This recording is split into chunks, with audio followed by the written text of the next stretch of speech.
ನಮಸ್ಕಾರ. ನನ್ನ ಹೆಸರು ಕಾರ್ತಿಕ್ ಭಟ್ ಅಂತ. ಇದೇ ಮೊದಲನೇ ಸಲ ನಿರ್ದೇಶನ ಮಾಡ್ತಾಯಿದ್ದೀನಿ. ಇದಕ್ಕೂ ಮೊದಲು ನಾನು ಒಂದು ಖಾಸಗಿ ಕಂಪ್ನಿಲಿ ಕೆಲಸ ಮಾಡ್ತಿದ್ದೆ. ಆಮೇಲೆ ಧಾರಾವಾಹಿ ಲೋಕದಲ್ಲಿ ಬರಹಗಾರನಾಗಿ ಕೆಲಸ ಮಾಡಿದ್ದೀನಿ. ಗಟ್ಟಿಮೇಳ, ಸತ್ಯ ಮುಂತಾದ ಧಾರಾವಾಹಿಗಳಿಗೆ ಬರೆದಿದ್ದೀನಿ. ಅದರ ನಂತರ ಹೆಜ್ಜಾರು ಮತ್ತು ಕಾಡುಮಳೆ ಚಿತ್ರಕ್ಕೆ ಕೂಡ ಬರಹಗಾರನಾಗಿ ಕೆಲಸ ಮಾಡಿದ್ದೀನಿ. ಅದರ ನಂತರದಲ್ಲಿ ಈಗ ಇದು ನನ್ನ ಮೊದಲನೇ ನಿರ್ದೇಶನದ ಚಿತ್ರ. ಇದಕ್ಕೆ ಬರವಣಿಗೆಯನ್ನು ಕೂಡ ಮಾಡಿದ್ದೀನಿ ನಾನೇ.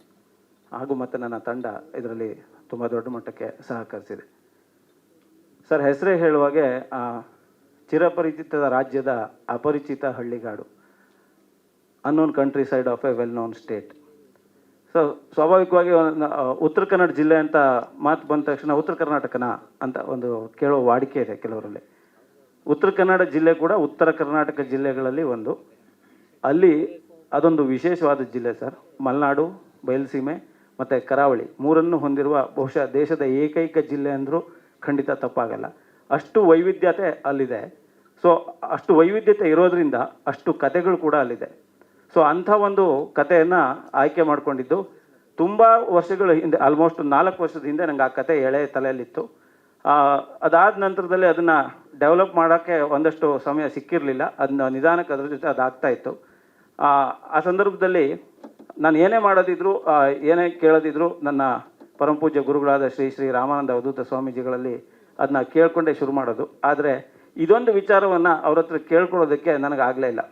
ಅವರು ಆ ಕೇಳೋಕ್ಕಿಂತನೂ ಮುಂಚೆ ಅವರು ದೈವಾಧೀನರಾದರು, ಮುಕ್ತರಾದರು. ನನಗದೊಂದು ಕೊರಗು ಉಳಿದೋಗಿತ್ತು. ಇದನ್ನು ಹೇಗೆ ಮಾಡೋದು? ಈ ಕತೆ ನನಗೆ ಸಿನಿಮಾ ಆಗಲ್ವಾ, ಅಥವಾ ಸಿನಿಮಾ ನನ್ನ ವಿಷಯ ಅಲ್ವಾ? ಈ ಥರದ್ದಾದ ಒಂದಷ್ಟು ಭಯ ನನ್ನಲ್ಲಿತ್ತು. ಸೊ ಆದರೂ ಮನಸ್ಸಿಗೆ ಅನಿಸಿದ್ದು, ಅವ್ರ ಹತ್ರ ನನ್ನ ಮನಸ್ಸಲ್ಲಿ ಹೇಳ್ಕೊಂಡ್ರು ಅದು ತಲುಪುತ್ತೆ ಅಂತ. ಅದೇ ಥರ ಹೋಗಿ ಅಲ್ಲಿ ನಮಸ್ಕಾರ ಮಾಡಿ ಬೆಂಗಳೂರಿಗೆ ಬಂದು 3 ದಿವಸದೊಳಗೆ ಅನಂತಮೂರ್ತಿ ಹೆಗಡೆಯವ್ರು, ನಾನೊಂದು ಪ್ರೊಡಕ್ಷನ್ ಹೌಸ್ ಮಾಡಿದ್ದೀನಿ, ಕತೆ ಇದ್ದರೆ ತಗೊಂಡು ಬಾ ಅಂತ ಹೇಳ್ತಾರೆ. ನನಗೆ ಅಲ್ಲಿಂದ ಪವಾಡಗಳ ಸಾಲು ಶುರುವಾಗುತ್ತೆ ಅಂತ ಭಾಸ ಆಯಿತು. ಯಾಕೆಂದರೆ ಅದು ನನ್ನ ಗುರುಗಳ ಆಶೀರ್ವಾದನೆ. ಇನ್ನೊಂದು ವಿಶೇಷ ಅಂದರೆ ಅನಂತಮೂರ್ತಿ ಹೆಗಡೆಯವರು ಕೂಡ ನಮ್ಮ ಗುರುಗಳಿಗೆ ನಡ್ಕೊಳ್ಳೋಂಥವರೇ ಆಗಿದ್ದರು. ನಾವು ಬಾಲ್ಯದಿಂದ ಪರಿಚಯ. ಆದರೆ ಮಧ್ಯದಲ್ಲಿ ಒಂದಷ್ಟು ದಿವಸ ನಮ್ಮದೇ ಆದ ಕೆಲಸಗಳಲ್ಲಿ ನಮಗೆ ಒಡನಾಟ ಕಮ್ಮಿ ಇತ್ತು. ಈ ಒಂದು ದಿವಸದಲ್ಲಿ ಮತ್ತೆ ಅದು ಅದೇ ರೀತಿ ಶುರುವಾಯಿತು. ಆ ಕತೆ ಎಳೆಯನ್ನು ಹೋಗಿ ಅವ್ರ ಹತ್ರ ಹೇಳಿದೆ. ಅವರು ಒಂದೇ ಮಾತು ಹೇಳಿದ್ದು, ಈ ಕಥೆಯನ್ನು ವಿಸ್ತಾರ ಮಾಡು, ಈ ಸಿನಿಮಾ ಮಾಡೋಣ ಅಂತ. ಅಷ್ಟು ಕಡಿಮೆ ಸಮಯದಲ್ಲಿ ಅವರಿಗೆ ಅಂಥದ್ದೊಂದು ನಿರ್ಧಾರ ಮಾಡೋಕ್ಕೆ ಒಬ್ಬ ನಿರ್ಮಾಪಕನಿಗೆ ನಿಜವಾಗೂ ಸದಭಿರುಚಿ ಇರಬೇಕಾಗತ್ತೆ. ಯಾಕಂದರೆ ಅವರು ಫಸ್ಟಿಗೆ ಕಾಸ್ಟ್ ಯಾರನ್ನ ಕೊಡೋಣ, ಯಾರು ಮಾಡೋಣ ಅಂತ ಕೇಳಿಲ್ಲ. ಆ ಕತೆಗೆ ಏನು ಬೇಕು ಅದನ್ನು ಕೊಡು ಅಂತ ಹೇಳಿದ್ರು. ಸೊ ಆ ಕಥೆ ಮಾಡೋದೇ ಕೂಡ ಒಂದು ಸಾಹಸದ ಕೆಲಸ ಆಯಿತು ನಮ್ಗೆ ಆಮೇಲೆ. ಯಾಕೆಂದರೆ ನನಗೆ ಆ ಪ್ರೋಸೆಸ್ನಲ್ಲಿ ತುಂಬ ನಂಬಿಕೆ, ರಿಸಲ್ಟ್ಗಿಂತ. ಆ ಪ್ರೋಸೆಸ್ ಕರೆಕ್ಟಾಗಿದ್ದರೆ ರಿಸಲ್ಟ್ ಕರೆಕ್ಟಾಗಿ ಬರುತ್ತೆ ಅನ್ನುವಂಥ ಒಂದು ನಂಬಿಕೆ ನನಗಿದೆ. ಅದೇ ಕಾರಣಕ್ಕೆ ನಾವು ಕತೆಗೆ ತುಂಬ ಒತ್ತು ಕೊಟ್ಟಿದ್ದೀವಿ. ನೀವು ನಂಬಲ್ಲ, 2 ವರ್ಷ ನಾವು ಈ ಕತೆಗೆ ಕೆಲಸ ಮಾಡಿದ್ದೀವಿ. ಪ್ರೀ ಪ್ರೊಡಕ್ಷನ್ಗೆ ಎಷ್ಟು ಕರೆಕ್ಟಾಗಿ ಕೆಲಸ ಆಗಬೇಕು ಅಷ್ಟು ಕರೆಕ್ಟಾಗಿ ಕೆಲಸ ಆಗಬೇಕು ಅನ್ನೋ ಕಾರಣಕ್ಕೆ 2 ವರ್ಷ ನಾವು ಕತೆಗೆ ಕೂತಿದ್ವಿ. ಯಾಕಂದರೆ ನಿರ್ಮಾಪಕರು ಬರೀ ನಿರ್ಮಾಪಕರೇ ಆಗಿರಲಿಲ್ಲ ನಮಗೆ. ಅವರು ಪ್ರತಿಯೊಂದು ಹಂತದಲ್ಲೂ ಕತೆ ಎಲ್ಲಿ ಹೋಗ್ತಿದೆ, ಯಾವ ಆ್ಯಂಗಲ್ ಪಡ್ಕೊಳ್ತಿದೆ, ಇದು ಬೇಕಾ, ಇದು ಬೇಡವಾ ಅಂತ ಕಥೆಗೆ ಅವರು ಸಂಪೂರ್ಣವಾಗಿ ಅವರನ್ನು ಅವರು ತೊಡಗಿಸ್ಕೊಂಡಿದ್ರು. ಸೊ ಹಾಗಾಗಿ ಮೊದಲನೇ ಪ್ರೇಕ್ಷಕ ನನಗೆ ನನ್ನ ಪ್ರೊಡ್ಯೂಸರೇ ಆಗಿದ್ದರು. ಸೊ ನಾನು ಕತೆ ಹೇಳಿದಾಗ ಅವರಿಗೆ ಅವರ ಅಗತ್ಯತೆಗಳನ್ನು ಅಥವಾ ಅವರು ಬೇಕು ಅನ್ನಿಸಿದ್ದನ್ನೆಲ್ಲ ಅವ್ರು ಹೇಳ್ತಾಯಿದ್ರು. ನಾವು ಆ ಕತೆಗೆ ಅದನ್ನು ಸರಿಯಾಗಿ ಆಗೋ ಥರ ಮಾಡಿಕೊಳ್ಳೋಕ್ಕೆ ಒಂದಷ್ಟು ಸಮಯವನ್ನು ನಮಗೆ ಹಿಡಿತು. ಆ್ಯಂಡ್ ಆ ಕತೆಗೆ ಪಾತ್ರಧಾರಿಗಳನ್ನು ಹುಡುಕೋದು ಕೂಡ ಅಷ್ಟೇ ಕಷ್ಟ ಆಗಿತ್ತು. ಒಬ್ಬ 2 ಊರಿನ ಕತೆ ಸರ್ ಇದು, ವೈತರಣಿ ಮತ್ತು ಪಿಳ್ಳಂಗದೆ. ಇದಕ್ಕಿಂತ ಜಾಸ್ತಿ ನಾನು ಇನ್ನು ಕತೆ ಬಗ್ಗೆ ಇನ್ನೇನು ಹೇಳಕ್ಕೆ ಹೋಗಲ್ಲ. ವೈತರಣಿ ಅನ್ನೋದು ಒಂದು ಸಿದ್ಧಿ ಕುಟುಂಬಗಳ ಕತೆ. ಆ ಸಿದ್ಧಿ ಕುಟುಂಬದ ಹುಡುಗನ್ನು ನಾನು ಹೀರೋ ಮಾಡಬೇಕು. ನನಗೆ ಅಲ್ಲಿ ಕಲಾವಿದರನ್ನು ಹುಡುಕಬೇಕು. ಮತ್ತು ಅಲ್ಲಿ ಅವರು ಒಂದು ವಿಷಯ ಹೇಳ್ತೀನಿ, ಅವರೆಲ್ಲರೂ ಹುಟ್ಟು ಕಲಾವಿದರು ಸರ್. ಅವ್ರು ನಿಜವಾಗೂ ಅವ್ರ ರಕ್ತದಲ್ಲೇ ಆ ಕಲೆ ಅನ್ನೋದಿದೆ. ಅದನ್ನು ನೀವು ಒಬ್ಬ ಡ್ಯಾನ್ಸರ್ ಆಗಿ ರೂಪ ಮಾಡ್ಕೋತಿರೋ, ಆ್ಯಕ್ಟರ್ ಆಗಿ ಮಾಡ್ಕೋತಿರೋ, ಅಥವಾ ಫೈಟರ್ ಆಗಿ ಮಾಡ್ಕೋತಿರೋ, ಅಥವಾ ಚಿತ್ರಕಾರನಾಗಿ ಮಾಡ್ಕೋತಿರೋ, ಅದು ಅವ್ರನ್ನ ತಿದ್ದೋರಲ್ಲಿರ್ತದೆ. ನನಗೊಬ್ಬ ನಟ ಬೇಕಿತ್ತು. ನಾನು ಅವರನ್ನು ಹುಡ್ಕೊಂಡು ಹೊರಟಾಗ ನನ್ನ ಅಣ್ಣ ಕೃಷ್ಣಮೂರ್ತಿ ಹೆಗಡೆ ಅವರಿದ್ದಾರೆ. ಅವ್ರ ಮನೆಯಲ್ಲಿ ಅವ್ರ ಜೊತೆ ಒಬ್ಬ ಸೆಲ್ವಿನ್ ಅಂತ ಹುಡುಗ ಇದ್ದ. ಆತ ಅವ್ರ ಜೊತೆ ಟ್ರ್ಯಾಕ್ಟರ್ ಓಡಿಸ್ತಾ ಇದ್ದ. ನನಗೆ ಅವನು ನೋಡಿದ ತಕ್ಷಣ ಇವನು ನನ್ನ ಹೀರೋ ಅಂತ ಅನಿಸಿದ್ದು. ಬಟ್ ಆತ ಯಾವುದೇ ನಟನೆಯ ಬ್ಯಾಕ್ಗ್ರೌಂಡ್ ಇಲ್ಲದೆ ಇದ್ದಂಥ ಹುಡುಗ. ಅವನನ್ನು ನಾನು ಆ್ಯಕ್ಟ್ರ್ ಮಾಡಬೇಕು ಅನ್ನೋದು ಅಲ್ಲಿಂದ ಚಾಲೆಂಜ್ ಶುರುವಾಗುತ್ತೆ. 2 ವರ್ಷಗಳ ಕಾಲ ನಾನು ಅವರನ್ನು ನನ್ನ ಜೊತೆಗೆ ಇಟ್ಕೋತೀನಿ ಕತೆ ಮಾಡೋ ಸಮಯದಲ್ಲಿ. ಸಂಪೂರ್ಣವಾಗಿ ಬಂದ ತಕ್ಷಣ ಕೂಡ ಓದೋಕ್ಕೆ ಕಷ್ಟ ಇತ್ತು. ಬರೆಯೋಕ್ಕೆ ಕಷ್ಟ ಇತ್ತು, ವಿದ್ಯಾಭ್ಯಾಸ ಇದೆ ಆದರೆ ಅದರದ್ದು ಟಚ್ ತಪ್ಪೋಗಿತ್ತು. ಸೊ ಹಾಗಾಗಿ ಕಾದಂಬರಿಗಳನ್ನು ಕೊಟ್ಟು ಓದಿಸಿ ಆಮೇಲೆ ಡೈಲಾಗ್ ಕೊಡೋಕ್ಕಿಂತ ಮುಂಚೆ ಒಂದಷ್ಟು ಅವ್ರನ್ನ ಟ್ರೈನ್ ಮಾಡೋಕ್ಕೆ ಟ್ರೈ ಮಾಡಿ, ಅದೇ ಜೊತೆಗೆ ಪಾತ್ರಗಳನ್ನು ಹುಡುಕ್ತಾ ಇದ್ದಾಗ ಬೇರೆ ಪಾತ್ರಗಳನ್ನು ಹುಡುಕ್ತಾ ಇದ್ದಾಗ ನನ್ನ ಇನ್ನೊಂದು ಮುಖ್ಯವಾದ ಪಾತ್ರ ಅದು ಆಹನ್ ಅವರು ಮಾಡಿದ್ದಾರೆ. ಅವರು ನನಗೆ ಇಲ್ಲಿ ಕೇವಲ ಪಾತ್ರಧಾರಿಗಳಲ್ಲ, ನನ್ನ ನಾಯಕನನ್ನು ತಿದ್ದುವಲ್ಲಿ ಅವರ ಶ್ರಮ ಕೂಡ ತುಂಬ ದೊಡ್ಡದಿದೆ. ಅವರು ಥಿಯೇಟ್ರ್ ಬ್ಯಾಕ್ಗ್ರೌಂಡಿಂದ ಬಂದಂಥವ್ರು. ಸೊ ಅವ್ರಿಗೆ ಹೇಳಿದಾಗ ನಿಮ್ಮ ಕೊಡುಗೆ ಏನು ಕೊಡೋಕ್ಕಾಗತ್ತೆ ಇದರಲ್ಲಿ ಕೊಡಿ ಅಂದಾಗ, ಸರ್ ಏನೂ ಬರದೇ ಇದ್ದವ್ರಿಗೆ ಕಲಿಸ್ಬೋದು, ಅರ್ಧಂಬರ್ಧ ಬರೋರಿಗೆ ಕಲ್ಸೋಕ್ಕಾಗಲ್ಲ, ಸೊ ಇವನಿಗೆ ಖಂಡಿತ ಕಲಿಸ್ಬೋದು ಅಂತ ಒಂದು ಮಾತು ಹೇಳಿದರು. ಆ್ಯಂಡ್ ಅದು ಸತ್ಯ ಆಗಿದೆ ಕೂಡ. ಆ್ಯಂಡ್ ಮುಂದೆ ಸಿನಿಮಾದಲ್ಲಿ ನಿಮಗೂ ಕಾಣಿಸುತ್ತೆ ಅವನು ಎಷ್ಟು ಚೆನ್ನಾಗಿ ಆ್ಯಕ್ಟ್ ಮಾಡಿದ್ದಾನೆ, ಎಷ್ಟು ಅದ್ಭುತವಾಗಿ ನಟಿಸಿದ್ದಾನೆ ಅನ್ನೋದು.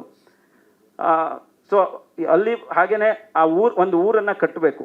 ನಾನು ಊರಿಗೆ ತುಂಬ ಊರನ್ನ ಹುಡ್ಕೊಂಡು ಹೋಗಿದ್ದೆ, ಯಾವ ಊರು ಚೆನ್ನಾಗಾಗ್ಬೋದು, ಯಾವ ಊರು ಸೆಟ್ ಆಗ್ಬೋದು ನಮ್ಮ ಕತೆಗೆ ಅಂತ. ಬಟ್ ಯಾವ ಊರು ಸೆಟ್ ಆಗೋಕ್ಕೆ ಆಗ್ತಿರ್ಲಿಲ್ಲ, ಯಾಕಂದರೆ ಇದು 1995ನೇ ಇಸ್ವಿ ಕತೆ. ಆ್ಯಸ್ ಇಟ್ ಈಸ್ ನೀವು ಅದನ್ನು ಮಾಡ್ತೀರಾ ಅಂತ ಹೋದಾಗ ಆ ಥರದ ಊರು ಇವತ್ತೆಲ್ಲೂ ಇಲ್ಲ. ನಾವು ಬಹುಶಃ ಉತ್ತರ ಕನ್ನಡ ಜಿಲ್ಲೆ ಆಲ್ಮೋಸ್ಟ್ ಎಲ್ಲ ಹಳ್ಳಿ ಮೂಲೆಗಳನ್ನು ತಲುಪಿದ್ದೀನಿ ನಾನು, ಅದರಲ್ಲಿ ನಂಗೆ ಸಿಗಲಿಲ್ಲ. ಸೊ ಹಾಗಾಗಿ ನಾನು ಸೆಟ್ ಹಾಕುವ ಅನಿವಾರ್ಯತೆ ಬಂತು. ಸೆಟ್ ಹಾಕಿದ್ರೂ ಅದು ನಾರ್ಮಲಿ ಸೆಟ್ ಹಾಕೋ ಥರ ಎಲ್ರಿಗೂ ಕಾಣೋ ಥರ ಸೆಟ್ ಹಾಕಿದ್ದಾರೆ ಅಂತ ಅನಿಸೋ ಥರ ಆಗಬಾರ್ದು. 1995ರಲ್ಲಿ ಊರು ಹಿಂಗಿತ್ತು ಅಂತ ಸೆಟ್ ಹಾಕಬೇಕು. ಸೊ ಹಾಗೆ ಕೆಲಸ ಶುರು ಮಾಡಿದ್ದು. ಅದರಲ್ಲಿ ಕಿರಣ್, KGF ಕಿರಣ್ ಅಂತ ಅವರು ತುಂಬ ಅದ್ಭುತವಾಗಿ ನಮಗೆ ಕೆಲಸ ಮಾಡಿಕೊಟ್ಟಿದ್ದಾರೆ. ಆ್ಯಂಡ್ ನನ್ನ ತಂಡ ಕೂಡ ಅದರಲ್ಲಿ ತುಂಬ ಶ್ರಮಿಸಿದೆ. ಬಟ್ ಅದಕ್ಕೆ ನಮಗೆ ಅನಂತಮೂರ್ತಿ ಹೆಗಡೆ ಅವರ ಬೆಂಬಲ ಕೂಡ ಅಷ್ಟೇ ಇತ್ತು, ಯಾಕೆಂದರೆ ಖರ್ಚು ಅಷ್ಟೇ ಆಗಿದೆ. ಸೊ ಅದೆಲ್ಲಕ್ಕಿಂತ ಜಾಸ್ತಿ ಹೇಳಬೇಕು ಅಂದರೆ ಆ ಊರು ಸಿದ್ಧ ಆದಾಗ ಅಲ್ಲೇ ಪಕ್ಕದಲ್ಲಿ ಒಂದು ಈಶ್ವರಲಿಂಗ ಇದೆ, ಅದಕ್ಕೆ ಶಿವರಾತ್ರಿ ದಿನ ಪೂಜೆಗೆ ಬರ್ತಾರೆ ಎಲ್ಲರೂ. ಅಲ್ಲಿ ಹೆಚ್ಚು ಕಮ್ಮಿ ಏನಿಲ್ಲ ಅಂದರೂ ಒಂದು 5-6 ಸಾವಿರ ಜನ ಬರ್ತಾರೆ ಪೂಜೆ ಮಾಡೋಕ್ಕೆ. ಅಲ್ಲಿ ಪಕ್ಕದಲ್ಲಿರೋರು ಇಲ್ಲೇನಿದೆ ಅಂತ ನೋಡೋಕೆ ಬಂದವ್ರು ಎಲ್ಲರೂ ಹೇಳಿದ್ದು ಒಂದೇ ಮಾತು, ನಾನು ಚಿಕ್ಕವನಿದ್ದಾಗ ಊರು ಹಿಂಗೆ ಇತ್ತು ಅಂತ. ಸೊ ನನಗೆ ಅದು ಮೊದಲನೇ ಧೈರ್ಯ. ಊರು ಹಿಂಗೆ ಇತ್ತು ಅಂದರೆ ಅದು ನೋಡೋಕೆ ನಿಜವಾಗಿ ಕಾಣ್ತಾ ಇದೆ ಅನ್ನೋಂಥ ಧೈರ್ಯ ನನಗೆ ಬಂತು. ಸೊ ಆ ಊರಿಗೆ ಸಂಬಂಧಪಟ್ಟಂಗೆ ಏನೇನು ಶೂಟಿಂಗ್ ಇತ್ತು, ಏನೇನು ಬೇಕಿತ್ತು ಎಲ್ಲದನ್ನು ನಾವೀಗ ಚಿತ್ರೀಕರಣ ಮುಗಿಸಿದ್ದೀವಿ. ಅಲ್ಲಿ ಒಂದು 45 ದಿನಗಳ ಕಾಲ ಮೊದಲನೇ ಶೆಡ್ಯೂಲ್ ಚಿತ್ರೀಕರಣ ಮುಗಿಸಿದ್ದೀವಿ. ಇನ್ನೂ ತುಂಬ ದಿನಗಳ ಕಾಲ ಚಿತ್ರೀಕರಣ ಮಾಡಲಿಕ್ಕಿದೆ. ಇದಕ್ಕೂ ಮುಂಚೆ ಈಗ ಏನು ನಮ್ಮ ಚಿತ್ರದ ಬಗ್ಗೆ, ನಮ್ಮ ಚಿತ್ರವನ್ನು ಮುಂದಿನ ಹಂತಗಳಲ್ಲಿ ಹೇಳ್ಕೊಳ್ಳೋದ್ರ ಬಗ್ಗೆ ಜನಕ್ಕೆ ತಿಳಿಸೋಣ ಅನ್ನೋ ಕಾರಣಕ್ಕೆ ಈಗ ಟೈಟಲ್ ಟೀಸರ್ ರಿಲೀಸ್ ಮಾಡಿದ್ದೀವಿ. ಇದನ್ನು ಎಷ್ಟು ಜನಕ್ಕೆ ತಲುಪಿಸ್ಲಿಕ್ಕಾಗುತ್ತೆ ಅಷ್ಟು ಜನಕ್ಕೆ ತಲುಪಿದಾಗ ಮಾತ್ರ ಅದಕ್ಕೊಂದು ಸಾರ್ಥಕತೆ ಬರೋದು. ಆ ಸಾರ್ಥಕತೆಯ ಬೆನ್ನೆಲುಬು ನೀವು ಅಂತ ನಾನು ನಂಬಿದ್ದೀನಿ. ನಮ್ಮದು ಹೊಸ ತಂಡ, ಆದರೆ ನಾವು ತುಂಬ ಆತ್ಮವಿಶ್ವಾಸದಿಂದ ಈ ಚಿತ್ರ ಮಾಡಿದ್ದೀವಿ. ನಮಗೆ ಇದರಲ್ಲಿ ಯಾವುದೇ ಲೋ ಬಜೆಟ್ ಆಗಲಿ ಅಥವಾ ಕಮ್ಮಿ ಆ ಥರದ್ದು ಏನೂ ಇಲ್ಲ. ಚಿತ್ರಕ್ಕೆ ಏನು ಬೇಕೋ ಎಲ್ಲದನ್ನು ಸರಿಯಾಗಿ ಕೊಟ್ಟಿದ್ದೀವಿ. ಸೊ ಹಾಗಾಗಿ ಚಿತ್ರ ನಿಮಗೆ ಚೆಂದ ಕಾಣಿಸುತ್ತೆ ಅನ್ನೋ ಒಂದು ಖಾತ್ರಿಯನ್ನು ನಾನು ಇವತ್ತು ಹೇಳ್ತಾ ಇದ್ದೀನಿ. ಹಾಗಾಗಿ ಈ ಚಿತ್ರ ಜನರನ್ನು ತಲುಪುವಲ್ಲಿ ನಿಮ್ಮ ಸಹಾಯ ನಮಗೆ ತುಂಬ ದೊಡ್ಡದಿದೆ. ದಯವಿಟ್ಟು ನೀವು ಇದನ್ನು ಮಾಡಿಕೊಡ್ಬೇಕು ಅಂತ ನಿಮ್ಮೆಲ್ಲರಿಗೂ ಕೇಳ್ಕೊಳ್ತೀನಿ.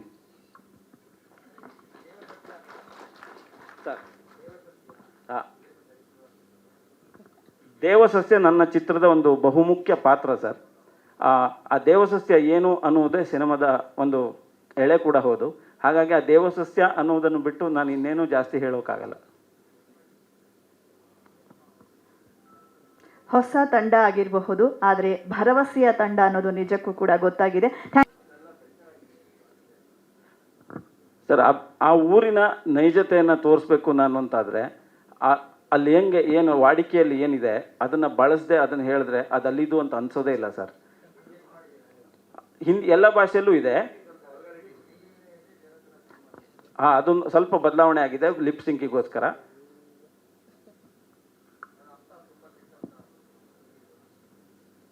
ಆ ಒಂದು ಸಂದರ್ಭ ಆಗಿದೆ, ಆ ಸಂದರ್ಭಕ್ಕೆ ತಕ್ಕಂತೆ ಆ ಒಂದು ವಿಷಯದಲ್ಲಿ ಹಂಗೆ ಮಾತಾಡೋದು, ಅದು ಯಾವುದೇ ವ್ಯಕ್ತಿಗೆ ಹೇಳೋದಲ್ಲ. ಸ್ವಾದಿಷ್ಟತೆಯ ಸ್ವಾದ, ತಾಜಾತನದ ಆಹ್ಲಾದ, ಉತ್ತಮ ಆರೋಗ್ಯ ಮತ್ತು ಹೆಚ್ಚಿನ ರೋಗ ನಿರೋಧಕ ಶಕ್ತಿಯ ವೃದ್ಧಿಗೆ ಈಗ ನಿಮಗೆ ಸಿಗುತ್ತಿದೆ ಉತ್ತಮ ಗುಣಮಟ್ಟದ ಪೌಷ್ಟಿಕಾಂಶ Shri Vaidik millet health mix. ಇದು ಸಿರಿಧಾನ್ಯಗಳ ಸಂಪತ್ತು.